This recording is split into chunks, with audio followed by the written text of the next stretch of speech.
certificate in education while in custody and is willing to further his education to the level of PhD.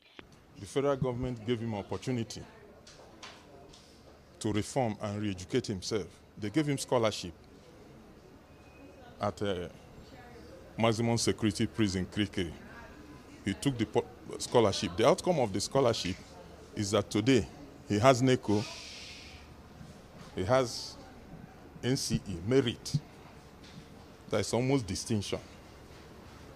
And he was admitted on merit to Open University. And he's on 200 level. Because if the plea bargain and clemency, which we are pursuing, is acceptable to Lagos State government, and he is let out of prison, he will be under the custody of Lagos State government. Evans has been remanded at the Kirikiri Maximum Security Facility here in Lagos for the past 8 years. He says he's now remorseful of all the crimes he's committed and is asking the Lagos State government for a second chance. But the prosecutor told the court that his plea bargain request will now be tabled before the committee, who will sit next in March. This case has now been adjourned to March the 20th for report on his plea bargain request. Kemi Foladeyemo, TVC News, Lagos. Ladies and gentlemen, you see, Nigeria justice system is gradually becoming a joke. Believe me, Nigeria justice system is gradually becoming a joke. And you see, this video, I have a lot to say, and I hope I find expression in saying this thing. We are hearing now that Evans, the kidnapper, would be getting a state pardon, or his lawyer is trying to, beg for him to be pardoned by the Lagos State governor or government and what have you. To some people, it's a good development. To some, it is not. For like people like me, I'm not in support of such.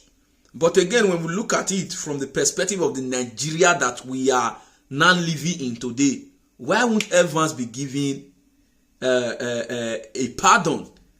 If repentant Boko Haram, repentant Esme and what have you can be given pardon, so why Evans won't be given pardon? But then again, if the government is pardoning Evans now, I think the federal government owes Anini family an apology and a compensation for the injustice they did to Anini. Yes, now, if they could buy Anini and some other criminals where they don't buy for Nigeria so far, they have done injustice to them. They have to apologize to their family. Now, why am I saying this? We are now hearing that Evans was able to acquire NECO. He was able to gain admission while he's in the correctional facility, blah, blah, blah, that he's now remorseful. He cannot turn a new leaf. He wants to now further his education. Blah. Just imagine the kind of reason his lawyer is giving to the public. Somebody like Evans, this time around, it's not that he has been found innocent. It's not that he's not guilty of the charges that has been leveled against him. That is not the case yet. It's not that maybe his hands are clean. He doesn't know nothing about it. It's not as if this is a convicted criminal for heaven's sake. The Constitution of Nigeria, I suggest that there is a provision of the penalty that goes alongside with the kind of crime he has committed. Ladies and gentlemen, Evans had about 52 count charges. About 52 count charges now that guy gets, ranging from buying of people, conspiracy, kidnapping, illegal possession of firearms, and many others. And yet, they are not pleading for leniency from the state government, from Lagos. Let's not be surprised we wake up tomorrow morning and they say, oh, the Lagos state government has granted him pardon.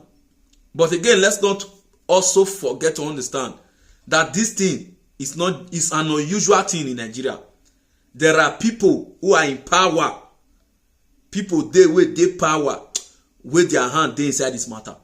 Believe me. Then in this same Nigeria, we have people who steal maybe phone, generator, petty things that are waiting trial for 8-10 years. Even people that are innocent, people who was just walking on the street because they resemble who police defend, they are there. Nobody's talking about them.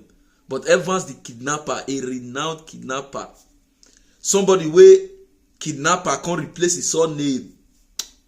This is so sad though. This is not the kind of Nigeria we want. This is not the kind of Nigeria we want. In this country, we are not ready to fight crime. You will see people, they will say repentant Boko Haram, they will integrate them into the society. It's quite a pity.